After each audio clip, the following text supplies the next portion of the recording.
Yang berhormat Dungun. Bismillahirrahmanirrahim. Alhamdulillah. Wassalatu wassalamu ala Rasulillah wa ala alihi wa sahbihi wa mawala. Assalamualaikum warahmatullahi taala wabarakatuh dan salam sejahtera. Terima kasih Datuk Yang Dipertua kerana memberi ruang kepada saya untuk mengambil bahagian dalam perbahasan Rang Undang-Undang Perbekalan 2024. Sebelum saya memulakan perbahasan Belanjawan 2024 ini, saya dan juga rakyat Dungun memohon agar Allah Subhanahu wa taala memberikan kemenangan kepada pejuang-pejuang di Palestin yang sedang berjuang mempertahankan tanah air dan hak mereka daripada terus dicabuli Zionis yang dilaknat Allah. Mudah-mudahan berakhir dengan kemenangan di pihak pejuang-pejuang ini. Datuk Yang Dipertua, tegaknya dunia ini dengan 4 perkara. Yang pertama ialah dengan keadilan pemerintah. Yang kedua ialah dengan ilmu para ulama dan cendekiawan. Yang ketiga ialah dengan dermawannya orang-orang kaya. Dan yang keempat ialah dengan doa orang-orang fakir. Berasaskan kepada 4 perkara ini, saya ingin untuk mengambil iktibar dari ayat 77 Suratul Qasas yang dibentangkan di dalam ucapan Belanjawan 2024, iaitu ada beberapa nasihat yang boleh diambil iktibar. Yang pertama ialah perintah supaya mencari bahagian di akhirat. Yang kedua ialah dengan tidak melupakan apa yang diperolehi di atas dunia ini. Yang ketiga ialah bersikap ihsan dan adil kepada orang lain. Dan yang keempat, jangan melakukan kerosakan atau kefasadan. Mengapa ditekankan dari ayat 77 Suratul Qasas ini mencari bahagian di akhirat? Kerana sesuatu yang kita tidak dapat lihat dan capai dengan segera, ianya mestilah dituntut dan dicari. Oleh itu, segala anugerah yang diperolehi dengan tujuan untuk melaksanakan kebaikan dan kebajikan mestilah diletakkan keutamaan, iaitu sampai ke negeri akhirat. Apabila kita berbicara tentang satu hadis Rasulullah sallallahu alaihi wasallam, sab'atun yuzilluhumullahu fi zillihi yawma la zilla illa zilluh, al-imamul adil, sehingga akhir hadis, iaitu 7 golongan yang akan mendapat lindungan dan naungan Allah pada hari kiamat. Di hari yang tidak ada perlindungan melainkan perlindungan Allah. Yang pertama ialah imam yang adil. Keadilan menjadi paksi yang utama dan penting. Kerana kekuatan pemerintah atau kerajaan ialah pada keadilannya. Kalau tidak adil, maka tidak ada bahagian di sisi Allah di hari kiamat. Sebab itu perkara ini diberikan penekanan supaya imam yang adil mestilah menjadi keutamaan apabila seseorang mendapat kuasa pemerintahan. Saya tertarik dengan satu kisah daripada nasihat Fudail bin Iyad kepada Khalifah Harun al-Rashid. Ketika Khalifah Harun al-Rashid menunaikan haji di Mekah, pada satu malam ia tidak dapat tidur. Lalu ia merasakan keperluan untuk mendapatkan nasihat dari seorang alim. Lalu dia berjumpa dengan Fudail bin Rabi'. Pada keesokan malamnya menyatakan untuk bertemu dengan orang alim untuk mendapatkan nasihat. Di antara nama-nama yang dicadangkan, maka Fudail bin Iyad termasuk di antara yang ketiga yang ditemui oleh Khalifah Harun al-Rashid. Ketika diberikan salam oleh Khalifah Harun al-Rashid kepada Fudail bin Iyad di rumahnya, ia bertanya siapakah yang datang. Maka dijawab oleh Fudail bin Rabi', Amirul Mukminin. Maka dengan segera dipadamkan lampu. Lalu dibenarkan masuk.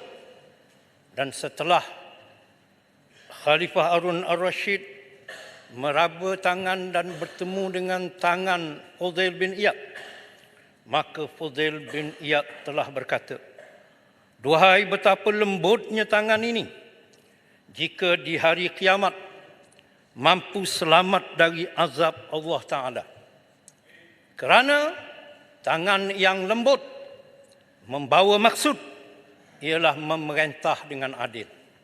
Jika tidak adil, maka akan menerima azab daripada Allah Subhanahu wa Ta'ala." Menangis Khalifah Harun al-Rashid mendengar nasihat ini. Lalu ditanya, mengapa dipadamkan lampu? Maka dijawab oleh Fudail bin Iyad, "Tuan datang dari tempat yang penuh dengan cahaya. Ingatlah suatu hari akan masuk ke dalam tempat yang sangat gelap, yakni kubur. Ingatlah, sediakan jawapan untuk hari tersebut." Menangis pula Khalifah Harun al-Rashid. Setelah reda dari tangisannya, ia berkata, "Tambahkanlah nasihat kepada saya." Maka dijawab oleh Fudail bin Iyad, "Wahai yang berwajah bagus, Tuan akan ditanya oleh Allah tentang hamba-hambanya pada hari kiamat. Maka jika Tuan mampu menjaga wajah Tuan dari neraka, jangan sampai Tuan memasuki waktu pagi dan petang dalam keadaan di hati Tuan terdapat pengkhianatan terhadap seorang pun dari rakyat Tuan. Kerana Nabi SAW bersabda, "Man asbaha ghasyan lira'iyatih lam yarih raihatal jannah." Hadis riwayat Bukhari yang bermaksud, sesiapa saja yang mengkhianati rakyatnya, maka dia tidak akan mencium bau syurga. Ini adalah peringatan kepada sesiapa saja yang menjadi pemerintah supaya adil. Sebab itu isu federalisme fiskal adalah isu yang ingin untuk saya bangkitkan. Dalam sebuah negara persekutuan, keputusan keuangan yang diambil antaranya adalah pemberian sejumlah peruntukan kepada setiap negeri bagi menampung ketidakseimbangan fiskal dan keterhadan sumber hasil. Justru tindakan menafikan hak pemberian keuangan kepada kerajaan negeri ini boleh dianggap satu tindakan mensabotaj amalan dan semangat federalisme. Lebih teruk lagi, sekiranya tindakan tersebut didasari dengan dendam kebencian politik keterlaluan. Bagi mengatasi perkara ini, saya menyeru reformasi federalisme fiskal dilaksanakan supaya kerajaan negeri mempunyai otonomi yang lebih luas untuk memperoleh sumber hasil baru. Reformasi ini juga termasuk inisiatif baru dalam amalan desentralisasi fiskal serta penambahbaikan pemberian geran. Kerana kalau kita melihat kepada perlembagaan persekutuan, kita mempunyai negeri-negeri yang ditadbir melalui pilihan raya negeri setelah daripada pilihan raya di peringkat parlimen. Wilayah persekutuan mengandungi Kuala Lumpur, Putrajaya dan juga Labuan. Selangor dipimpin oleh PKR dari parti-parti gabungan dalam PH. Negeri Sembilan PKR dari gabungan parti PKH. Daripada Penang DAP, daripada Perak BN, daripada Melaka BN, Johor dan Pahang BN, GRS Sabah, GPS Sarawak, PAS, Perlis, Kedah, Terengganu dan Kelantan. Saya bimbang apabila kita hanya memberi keutamaan kepada negeri-negeri yang ada dalam gabungan bersama dengan PH, maka kita tidak lagi menjalankan satu semangat federalisme. Kerana ketika cukai dikutip, ia dikutip dari semua rakyat-rakyat dalam negeri-negeri walaupun di bawah pimpinan PAS. Tetapi ketika pengagihan, mengapa tiada keadilan dalam pengagihan tersebut? Saya bimbang kerajaan ini menjadi kerajaan cicak, iaitu meninggalkan ekor di belakang, hanya membawa kepala dan tubuh sahaja di hadapan. Ini adalah kerajaan cicak, kerajaan yang tidak mempunyai semangat untuk membawa keadilan kepada semua dalam pemerintahan. Sebab itu peringatan ini hendaklah kita mengambil ingatan supaya kita menjaga asas-asas yang penting. Datuk Yang di-Pertua, seterusnya saya ingin untuk membawa agenda beras negara. Kita harus mengambil iktibar masalah kekurangan beras tempatan yang sedang berlaku sekarang. Mungkin jika harga beras import tidak naik 36%, kita sendiri tidak sedar masalah utama yang berlaku sebenarnya adalah ketiadaan bekalan stok beras putih tempatan di pasaran runcit. Minta penjelasan sikitlah Dungun. Tadi Dungun ada menyebutkan soal hak kerajaan negeri dinafikan. Kalau boleh kita nak tahu negeri mana yang haknya dinafikan oleh kerajaan persekutuan. Itu yang pertama. Kemudian yang kedua. Cuba tengok daripada ucapan belanjawan. Kalau itu pun tidak faham baikan pemberian geran. Kerana kalau kita melihat kepada perlembagaan persekutuan, kita mempunyai negeri-negeri yang ditadbir melalui pilihan raya negeri setelah daripada pilihan raya di peringkat parlimen. Wilayah persekutuan mengandungi Kuala Lumpur, Putrajaya dan juga Labuan. Selangor dipimpin oleh PKR dari parti-parti gabungan dalam PH. Negeri Sembilan PKR dari gabungan parti PKH. Daripada Penang DAP, daripada Perak BN, daripada Melaka BN, Johor dan Pahang BN, GRS Sabah, GPS Sarawak, PAS, Perlis, Kedah, Terengganu dan Kelantan. Saya bimbang apabila kita hanya memberi keutamaan kepada negeri-negeri yang ada dalam gabungan bersama dengan PH, maka kita tidak lagi menjalankan satu semangat federalisme. Kerana ketika cukai dikutip, ia dikutip dari semua rakyat-rakyat dalam negeri-negeri walaupun di bawah pimpinan PAS. Tetapi ketika pengagihan, mengapa tiada keadilan dalam pengagihan tersebut? Saya bimbang kerajaan ini menjadi kerajaan cicak, iaitu meninggalkan ekor di belakang, hanya membawa kepala dan tubuh sahaja di hadapan. Ini adalah kerajaan cicak, kerajaan yang tidak mempunyai semangat untuk membawa keadilan kepada semua dalam pemerintahan. Sebab itu peringatan ini hendaklah kita mengambil ingatan supaya kita menjaga asas-asas yang penting. Datuk Yang di-Pertua, seterusnya saya ingin untuk membawa agenda beras negara. Kita harus mengambil iktibar masalah kekurangan beras tempatan yang sedang berlaku sekarang. Mungkin jika harga beras import tidak naik 36%, Kita sendiri tidak sedar Dungun. masalah utama yang berlaku sebenarnya Dungun. adalah ketiadaan bekalan stok beras putih tempatan di pasaran runcit. Minta penjelasan sikitlah Dungun. Tadi Dungun ada menyebutkan soal hak kerajaan negeri dinafikan. Kalau boleh kita nak tahu negeri mana yang haknya dinafikan oleh kerajaan persekutuan. Itu yang pertama. Kemudian yang kedua. Cuba tengok daripada ucapan belanjawan. Kalau itu pun tidak faham, saya sangat tidak faham apa yang telah ditanya. Itu saya tanya nak itu kepastian. tengok sendiri. Itu saya Jangan nak ganggu kepastian saya. tu. Kita harus ingat tentang masalah beras negara ini. Ramai ahli politik dan NGO yang telah menerjah ke kedai-kedai runcit untuk melihat sendiri bekalan stok beras putih tempatan. Mengapa beras putih tempatan tiada? Mengapa selama ini nisbah jualan beras putih import lebih banyak dijual berbanding beras putih tempatan?